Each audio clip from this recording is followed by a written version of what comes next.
Have you ever experienced a moment so profound that it left you speechless? A moment where joy seemed to flood your being, and you couldn't quite explain why. Imagine this.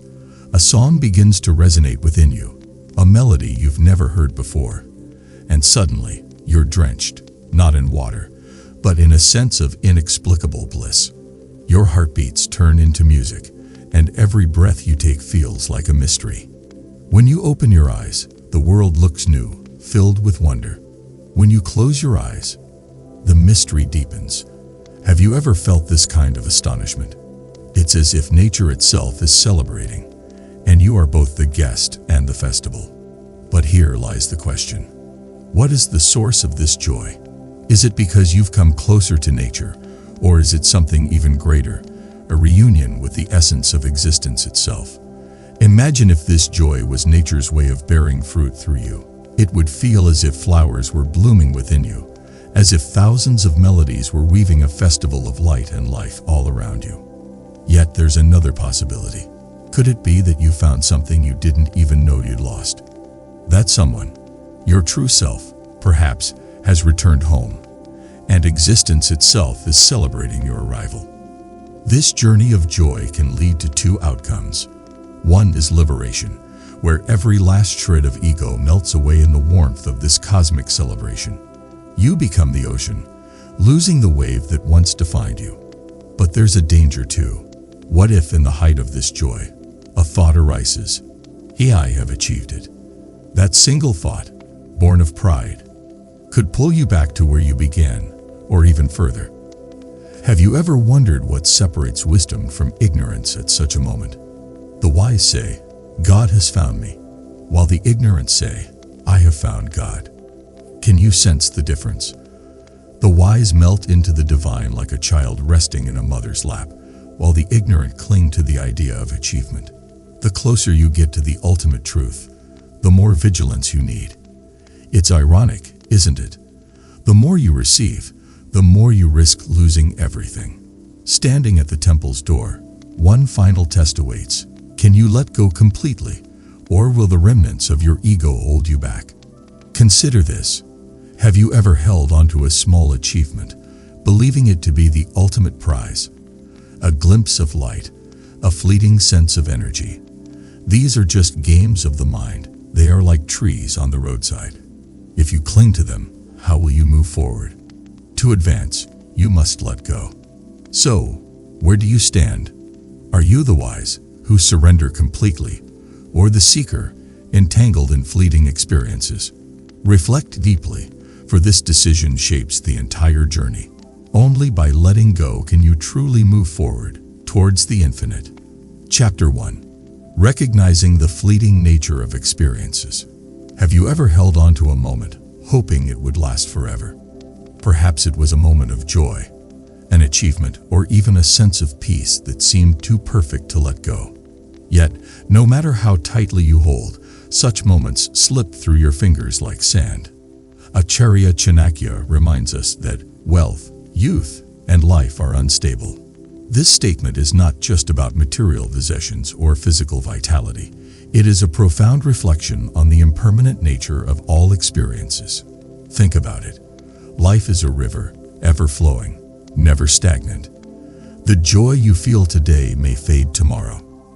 The success you celebrate now may turn into a lesson later. Clinging to these moments, as wonderful as they may seem, can prevent you from seeing the bigger picture. They are not the ultimate truth, but mere milestones on a much longer journey. Imagine a traveler who pauses at every scenic spot along the way, refusing to move forward. They admire the view, feel the breeze, and declare it the most beautiful place they've seen. Yet, in doing so, they miss the grand destination waiting for them. Life works the same way. These moments of joy and achievement are like scenic spots. They are meant to be appreciated, not clung to. If you hold on too tightly, you risk turning them into barriers rather than stepping stones. Why do we struggle with this? Why do we find it so hard to let go? The answer lies in our attachment. We tie our sense of self-worth to these fleeting moments, believing that they define us. When they fade, as they inevitably will, we feel lost. But Acharya Chanakya's wisdom teaches us otherwise. It reminds us that true peace and fulfillment lie not in holding on but in flowing with the ever-changing current of life. Chapter 2. The Danger of Ego. Have you ever noticed how success can make us feel invincible? One moment, we're humble seekers, and the next, we're standing tall, believing we've conquered the world. This is the danger of ego, a silent yet powerful force that can derail even the most sincere efforts. Chanakya observed, a person who is too proud of their learning or achievements is despised by others. In the spiritual context, this pride doesn't just isolate us from others. It distances us from the divine. Ego is like a shadow. It follows you closely but grows larger as you move toward the light. The closer you get to your goals, whether spiritual or material, the more the ego whispers, "This is because of me." It tells you that your success is your doing, that your achievements are a testament to your greatness. And in that moment, the focus shifts from the journey to the self, from gratitude to pride. Consider this. A climber ascending a mountain reaches a certain height and looks back at the distance they've covered. They feel proud, thinking, "I have conquered so much." But this very thought distracts them from the path ahead, making them stumble. In the same way, the ego diverts us from the ultimate goal. It convinces us that the journey is complete when, in reality, it has just begun. What makes the ego so dangerous is its subtlety. It doesn't announce itself loudly. It creeps in quietly, disguising itself as confidence or self-respect. But true confidence comes from humility, from recognizing that every step forward is a gift of grace, not a product of our effort alone. The moment we attribute our progress solely to ourselves, we set ourselves up for a fall. Chapter 3. Embracing humility. If ego is the obstacle, then humility is the bridge. It is through humility that we find the strength to move forward, the clarity to see beyond ourselves, and the wisdom to let go of what holds us back. Chanakya said, "Humility is the root of self-control." But what does humility truly mean? It is not about thinking less of yourself, but thinking of yourself less. It is the quiet acceptance that you are a part of something greater, that your journey is not yours alone. Imagine standing before the vast ocean. No matter how much you've achieved, how far you've come, you realize your accomplishments are like a drop in this infinite expanse. Humility allows you to see this truth without feeling small. It gives you the strength to bow before the divine without losing your sense of self. Humility also protects us from the traps of ego. When we are humble, we don't take success for granted. Instead, we approach each step with gratitude and a willingness to learn. We understand that every achievement is not a destination but a stepping stone, a gift to be cherished, not owned. But humility is not easy. It requires constant self-awareness and effort. It asks us to look inward, to recognize the ways in which pride and ego manifest in our thoughts and actions. It demands that we let go of the need for recognition and instead focus on the journey itself. Acharya Chanakya's wisdom on humility is not just a guideline. It is a way of life. It teaches us to approach every moment with reverence, to see every experience as an opportunity to grow, and to embrace the truth that we are but instruments in a much greater symphony. Chapter 4. Learning the art of letting go. Have you ever found yourself holding on to something so tightly that it started to weigh you down? Maybe it was a memory, a success, or even a belief about yourself. Acharya Chanakya advises, just as a snake sheds its skin, so should one let go of what no longer serves them. This simple yet profound observation reveals a key truth. Holding on to what has passed hinders us from moving forward. Imagine climbing a ladder. To ascend, you must leave one rung to grasp the next. If you refuse to let go, you remain stuck, unable to move forward. Life is much the same. Whether it is a cherished success or a moment of clarity, clinging to it can transform it from a gift into a limitation. Letting go is not about dismissing the value of these moments.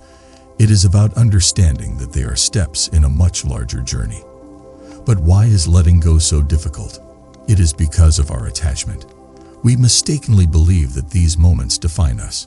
A fleeting sense of peace, a glimpse of light, or even a spiritual awakening can become something we cling to, thinking, "This is who I am now."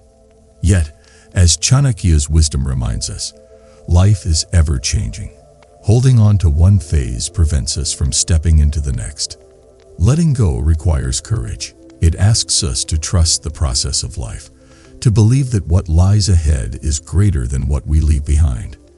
It is an act of faith, not in external forces, but in our own capacity to grow. When we let go, we free ourselves from the past and open the door to new possibilities. Chapter 5. The wise focus on the divine, not the self. What happens when we stop clinging and start letting go? The focus shifts from the self to something far greater.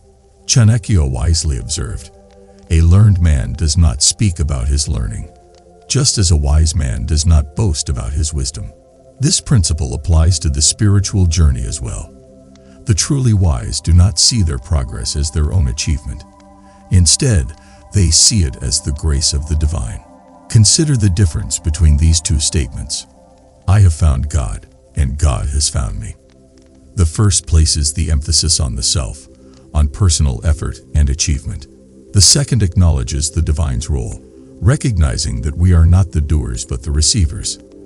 This subtle shift in focus is what separates the wise from the ignorant.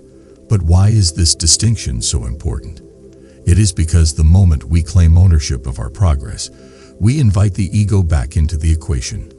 The thought, "I have found God," implies that the self is still at the center, that the journey is about personal success. In contrast, "God has found me" is a statement of surrender. It acknowledges that we are but instruments in a much larger design. This surrender is not an act of weakness. It is a sign of true strength. It takes immense courage to let go of the self, to dissolve the ego, and embrace the divine. The wise understand this and approach each moment with gratitude and humility, knowing that their progress is not theirs alone. Chapter 6. True confidence comes from humility. Have you ever met someone who carried themselves with quiet confidence, not boastful, but grounded in their sense of purpose? This is the essence of true humility. Chanakya's insight, "Humility is the root of self-control," reminds us that humility is not about diminishing ourselves. It is about understanding our place in the grand scheme of things. Humility allows us to see our achievements in the right light. It reminds us that every success is not a testament to our greatness, but a gift to be shared. This perspective protects us from the traps of pride and ego, allowing us to stay focused on the journey rather than the destination. Humility also creates space for growth. When we approach life with humility, we remain open to new experiences, lessons, and perspectives. We understand that no matter how much we have achieved, there is always more to learn, always further to go. But humility is not just a mindset, it is a practice. It is something we cultivate through conscious effort and reflection. It requires us to let go of the need for recognition, to focus on the work itself rather than the rewards. When we embrace humility, we free ourselves from the burden of self-importance and align ourselves with the greater flow of life. Chanakya's wisdom on humility is a guide for navigating life's complexities. It teaches us that true strength lies not in asserting ourselves, but in surrendering to the divine. By letting go of the self, we make room for something much greater to take its place. Chapter 7. Knowledge must transform into wisdom. Have you ever wondered why some people with great knowledge seem disconnected from true understanding? Acharya Chanakya reminds us, knowledge is your greatest friend, but wisdom is your guide. Knowledge, while valuable, is only a stepping stone. It is wisdom, knowledge applied with insight, that leads us to clarity and purpose. Consider this. Knowledge is like collecting tools, while wisdom is knowing how to use them.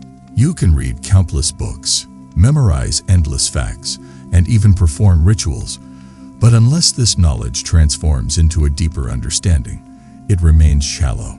Think about a tree laden with fruit. Knowledge is the tree. It looks impressive and promising. Wisdom is the fruit.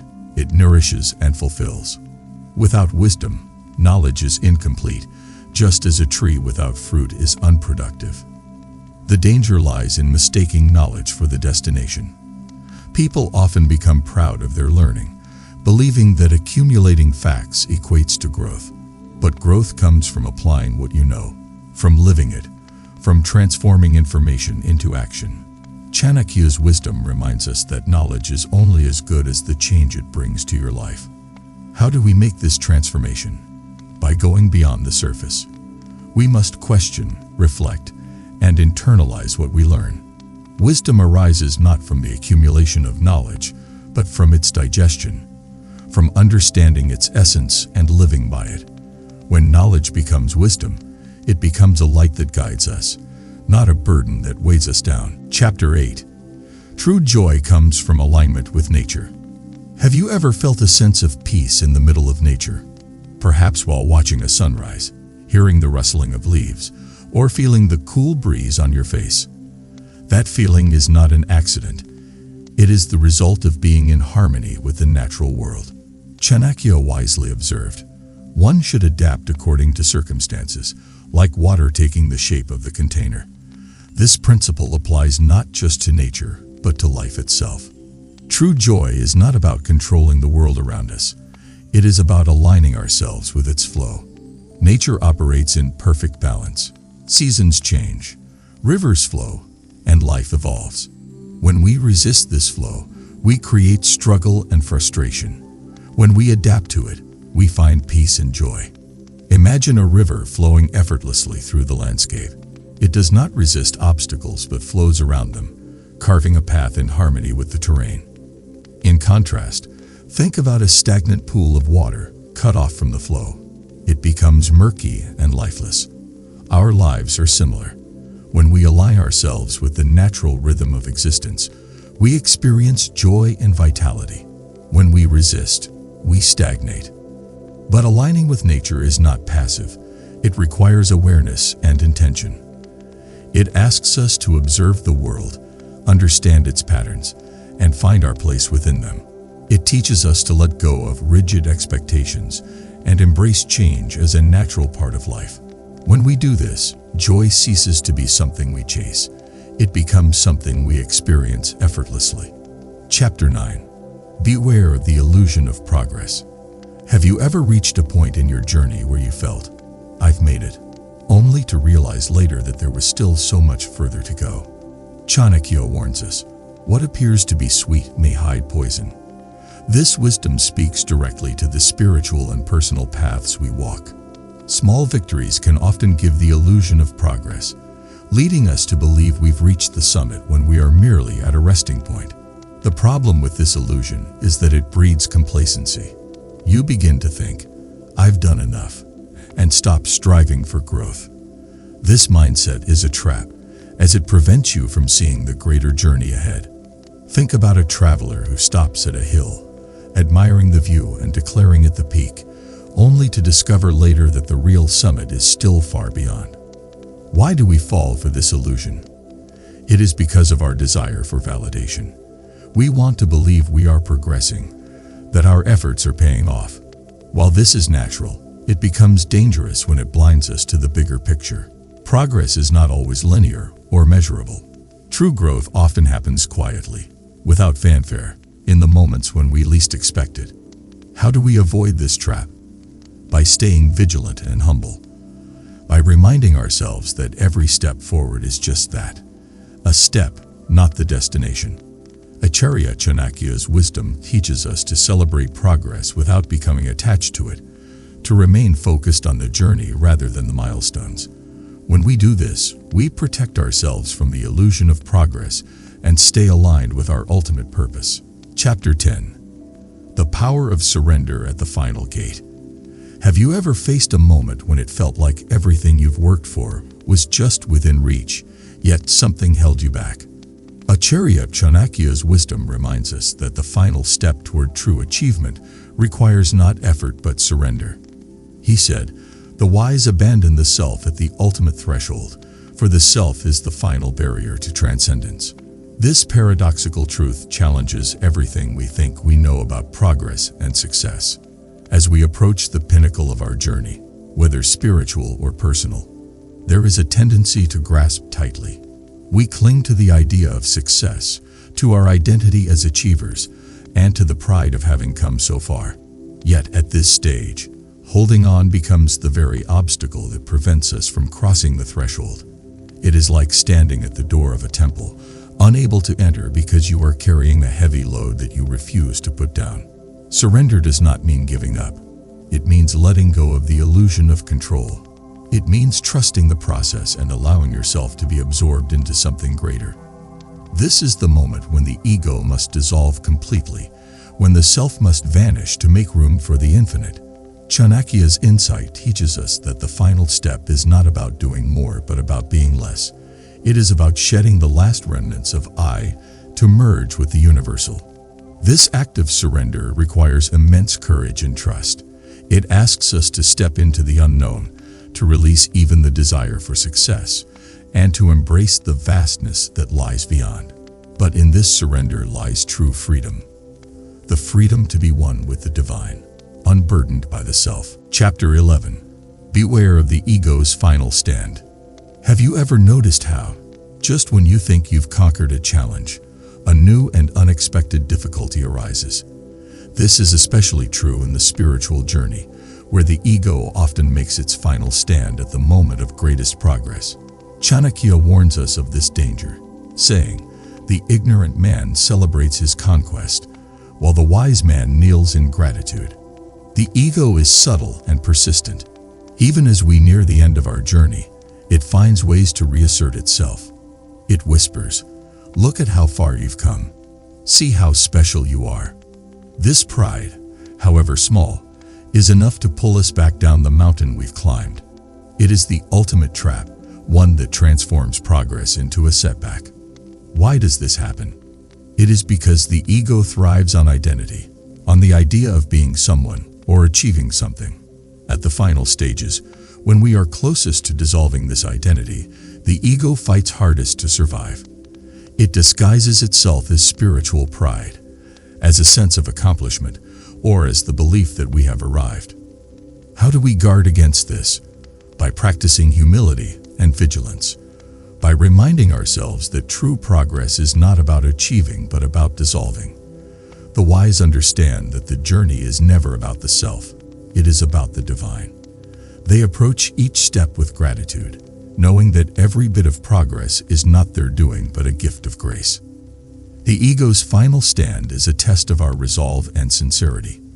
If we can recognize its traps and remain focused on the larger goal, we can overcome this challenge and move forward with clarity and purpose. Chapter 12. The ultimate treasure lies beyond the self. Have you ever wondered what lies at the very end of the journey? Chanakya describes it beautifully. The greatest treasure is found not in seeking but in being found.